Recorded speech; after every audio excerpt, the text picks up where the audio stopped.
আজকে আমি অষ্টম শ্রেণীর সাহিত্য মেলা নামক বইটির অন্তর্গত কবি তারাপদ রায়ের লেখা একটি চড়ুই পাখি এই কবিতাটির হাতে কলমে যে সকল প্রশ্ন উত্তর রয়েছে সেইগুলি নিয়ে আলোচনা করব। তাই আমার প্রিয় ছাত্রছাত্রীরা, আজকের ক্লাসটি অবশ্যই তোমরা প্রথম থেকে শেষ পর্যন্ত খুব মনোযোগ সহকারে দেখার চেষ্টা করবে।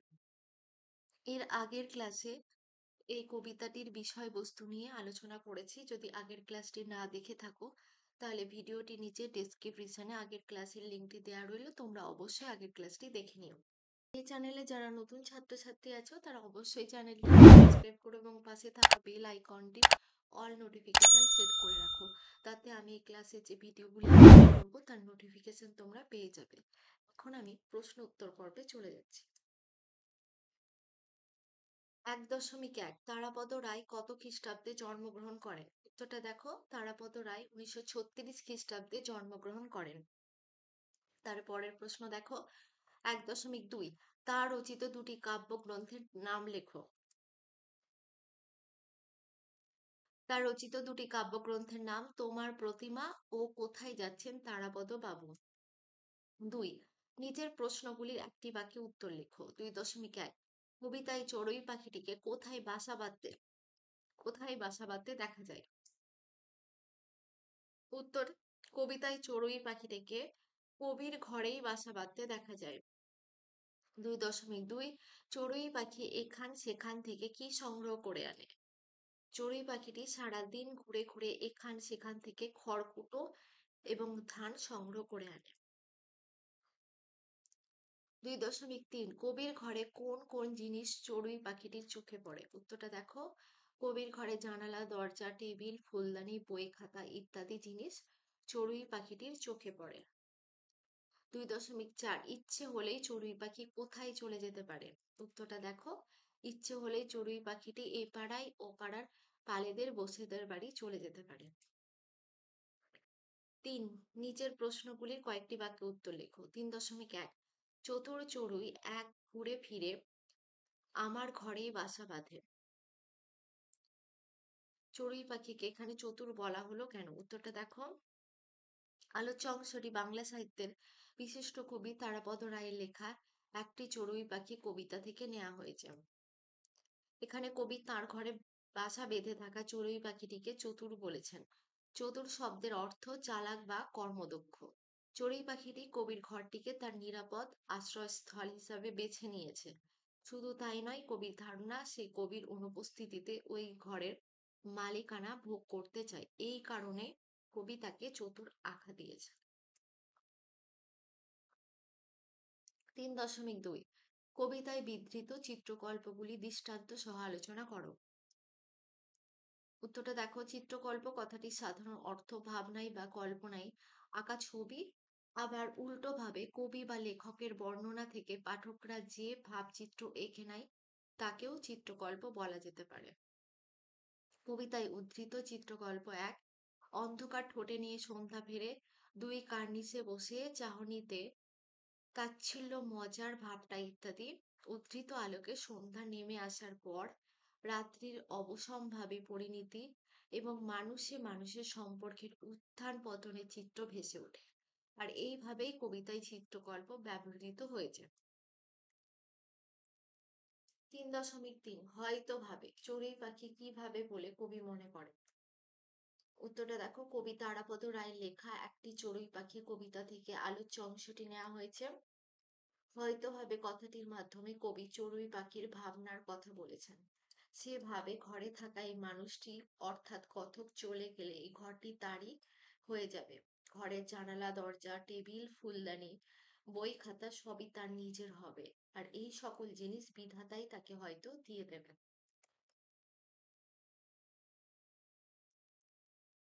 ৩.৪ আবার কার্নিসে বসে চাহনিতে তাচ্ছিল্য মজা।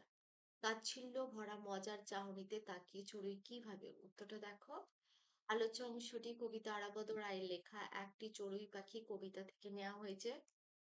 কার্নিসে বসে তাচ্ছিল্য ভরা মজার চাহনিতে চড়ুই পাখির ভাবনা একটু অন্যরকম। সে ভাবে মায়ায় পড়ে এই বাজে ঘরে আছে, তার শরীর মন মায়ায় ভরা। এই ঘর বাড়ি ও কবির উপর মায়া পড়ে গেছে বলে পাখিটি এই পাড়ায় ও পাড়ায় পালেদের বসেদের বাড়িতে চলে না গিয়ে একাকী কবির সঙ্গী হয়ে সে বাজে ঘরটিতে বসবাস করছে। ৩.৫ চড়ুই পাখিকে কেন্দ্র করে কবির ভাবনা কিভাবে আবর্তিত হয়েছে তা কবিতা অনুসরণে আলোচনা করো।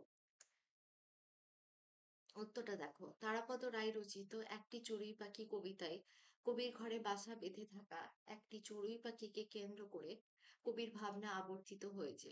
চড়ুই পাখি সারাদিন এদিক ওদিক ঘুরে সন্ধ্যাবেলায় বাসায় অর্থাৎ কবির ঘরে ফেরে। এটি তার একমাত্র নিরাপদ আশ্রয়স্থল। ঘরটিকে কিচিরমিচির শব্দে ভরিয়ে তোলে।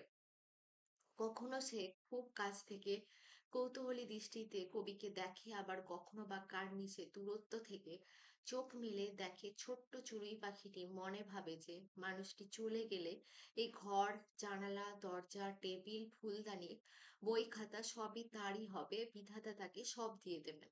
আবার কখনো কার্নিশে বসে তাচ্ছিল্য ভরা মজার চাহনিতে ভাবে মাস শরীর বলে সে এই বাজে ঘরটিতে বাস করছে। নয়তো ইচ্ছে করলেই সে এ পাড়ার ও পাড়ার পালেদের বসেদের বাড়িতে চলে যেতে পারে, তবুও সে যায় না। রাত্রে নির্জন ঘরে কবির একাকিত্বের প্রবল সহানুভূতিশীল হয়ে ওঠে এই চড়ুই পাখিটি। এইভাবে গোটা কবিতা জুড়ে চড়ুইকে কেন্দ্র করে কবির ভাবনা আবর্তিত হয়েছে। ৩.৬ তবুও যায় না চলে এতটুকু দয়া করে পাখি পংক্তিটিতে কবি মানসিকতার কিরূপ প্রতিফলন লক্ষ্য করা যায়। উত্তরটা দেখো, তারাপদ রায়ের লেখা একটি চড়ুই পাখি কবিতার থেকে আলোচ্য অংশ নেওয়া হয়েছে। কবি অনুভব করেন চড়ুই পাখিটির নানান ভাবভঙ্গি, চিন্তা ভাবনা। এই অনুভবের সূত্রেই শেষ পর্যন্ত কবি এক পরিচ্ছন্ন মানসিকতায় একক ভাবনায় একত্র হন। তিনিও চড়ুই পাখির মতো বিশ্বের অন্য সবকিছুকে নির্লিপ্ত ভঙ্গিতে দেখে যান। সবই নশ্বর, তবুও নিতান্ত মায়ার টানে এই পৃথিবীতে তাকে থেকে যেতে হয়। পৃথিবীতে সবাই একা নিঃসঙ্গ, কারো প্রতি কারো দয়া নেই, তবুও মায়ার অদৃশ্য বন্ধনে পারপার্শ্বিক নির্ভরতায় সবাই বাঁচে। কথকে নিঃসঙ্গ অবস্থায় চড়ুই পাখিটি তাকে সঙ্গ দেয়। কথক ও জগতে সবাইকে সেভাবে সাধ্য অনুসারে সঙ্গ দেন। তিনিও অন্য সকলের মতো অদৃশ্য মায়ের বন্ধনে আবদ্ধ হয়ে থাকেন।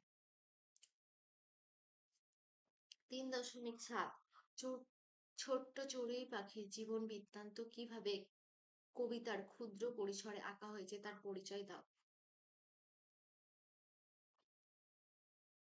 চড়ুই পাখির জীবন নিতান্ত একঘেয়ে। কবির ঘরে সে বাসা বেঁধেছে। সে সকালে খাবারের খোঁজে এদিক ওদিক ঘুরে বেড়ায়, আবার সন্ধ্যা হলে নিজের বাসায় ফিরে আসে। তার এই বাসায় ফিরে আসার মাধ্যমে কবি উপলব্ধি করেন অন্ধকার সমাগত। এই ঘরের জিনিসপত্রের দাবিদারও সে, তবুও বিধাতার করুণা সে চায়। কবির প্রতি তার একটু সহানুভূতি ও তাচ্ছিল্য ভাব আছে। আবার দেহের মায়ায় সে এই বাজে ঘরে ছাড়তে চেয়েও পারে না। কবিকে ফেলে সে সহজে যেতে পারে না। কবির মতো পাখিটিও একই রকম করে দিনপাত করেন।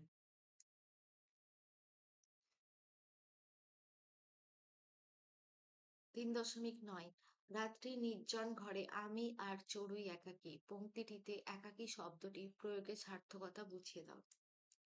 উত্তরটা দেখো, একাকী শব্দের অর্থ হলো যার কেউ নেই, অর্থাৎ নিঃসঙ্গ। কবি তারাপদ রায়ের লেখা একটি চড়ুই পাখি কবিতায় একাকী শব্দটি ক্রিয়া বিশেষণ রূপে ব্যবহৃত হয়েছে। শব্দটির মাধ্যমে কবির অসহায়তা এবং একাকিত্ব প্রকাশিত হয়েছে। ঘর গৃহস্থালির সেই বর্ণনাতে তার নিঃসঙ্গতা ধরা পড়েছে। চড়ুই পাখির মতো অন্য জীব সঙ্গী হিসাবে সম্পূর্ণভাবে তার একাকিত্বের ভাগীদার হয়ে উঠতে পারে না। বিচ্ছিন্ন দুটি পৃথক সত্তা হিসাবে সেই ঘরে কবি এবং সেই চড়ুই পাখিটি বসবাস করে। ৩.১০ একটি চড়ুই পাখি ছাড়া কবিতাটির অন্য কোনো নামকরণ করো। কেন তুমি এমন নাম দিতে চাও তা বুঝিয়ে লেখো। একটি চড়ুই পাখি ছাড়া কবিতাটির যে নামকরণ করা চাই তা হলো কবির ভাবনা। তোমরা এটি তোমাদের নিজেদের ইচ্ছে মতো করতে পারো, আমি আমার মতো করে দিয়েছি। একটি ছোট চড়ুই পাখি সারাদিন এদিক ওদিক ঘুরে সন্ধ্যাবেলায় কবির ঘরে ফিরে, তারপর কিচিরমিচির শব্দে কবির ঘরকে ভরিয়ে তোলে। কখনো সে কবিকে খুব কাছ থেকে কৌতূহলী দৃষ্টিতে দেখে, আবার কখনো বা কার্নিশে দূরত্ব থেকে চোখ মেলে দেখে।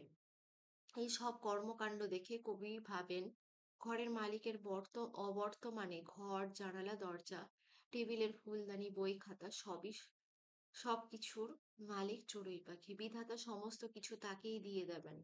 আবার পাখিটি যখন কার্নিসে বসে তাচ্ছিল্যের চাহনিতে মজার ভঙ্গিতে কবির দিকে তাকায়, তখন কবির মনে হয় মায়ার শরীর বলে নিতান্ত দয়ায় এই ঘরে আছে।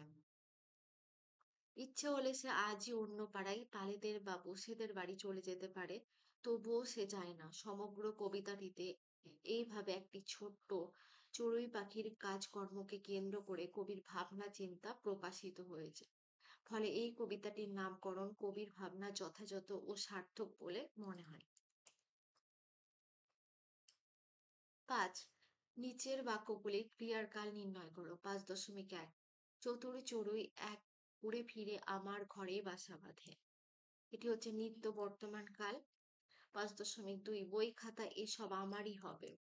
এটি সাধারণ ভবিষ্যৎকাল। ৫.৩ আবার কার্নিসে বসে, নিত্য বর্তমান কাল। ৫.৪ এই বাজে ঘরে আছি। এটি হচ্ছে সাধারণ বর্তমান কাল। ৫.৫ ইচ্ছে হলেই আজই যেতে পারে। এটি হচ্ছে সাধারণ ভবিষ্যৎকাল।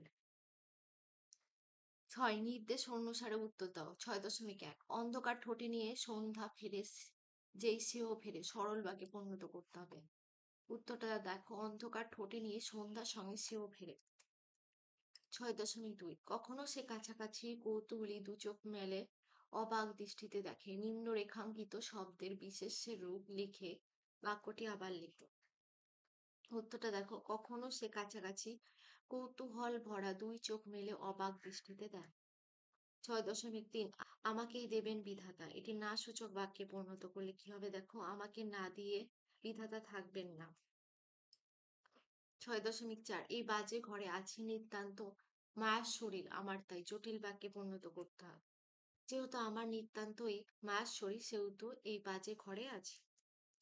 ৬.৫ ইচ্ছে হলেই আজই যেতে পারি এ পাড়ায় ও পাড়ায়, পালেদের বসেদের বাড়ি। জটিল বাক্যে পরিণত করতে হবে এটি। যদি ইচ্ছে হয় তবে আজই এ পাড়ায় ও পাড়ায় পালেদের বসেদের বাড়ি যেতে পারি। ৭ নিচের শব্দগুলি ধ্বনিতাত্ত্বিক বিচার করো। প্রথমটা চড়ুই, চড়াই থেকে চড়ুই, এটি হচ্ছে স্বরসংগতি। ধান্য থেকে ধান এসছে, এটি হচ্ছে ব্যঞ্জন লোপ। তারপর এটা দেখো, চক্ষু থেকে চোখ, এটি ধ্বনি লোপ। ইচ্ছা থেকে ইচ্ছে, স্বরসংগতি। পক্ষী থেকে পাখি, সমীকরণ বা ব্যঞ্জন লোপ এটি। দ্বার থেকে দুয়ার, তারপর দৌড়, স্বরাগম। জানালা থেকে জানালা, এটি হচ্ছে ধ্বনি লোপ। ৮ চোখ শব্দটিকে পৃথক পৃথক অর্থে ব্যবহার করে বাক্য রচনা করো। দেখো, চোখ ওঠা, চোখ ওঠা একটা অসুখ, চোখ ওঠা একটা ছোঁয়াচে অসুখ। দেখো কি করেছে বাক্য রচনা, বাবুর চোখ উঠেছে তাই সে কদিন থেকে স্কুলে যাচ্ছে না। চোখ বোলানো, দ্রুত দেখে নেওয়া, পরীক্ষা শেষ হওয়ার 10 মিনিট আগে রমেন খাতায় দ্রুত চোখ বুলিয়ে নিল। চোখ সর্বদা নজরে রাখা অর্থে, রমেনের দুষ্টুমির জন্য তার স্কুলের শিক্ষকরা তাকে চোখে চোখে রাখে।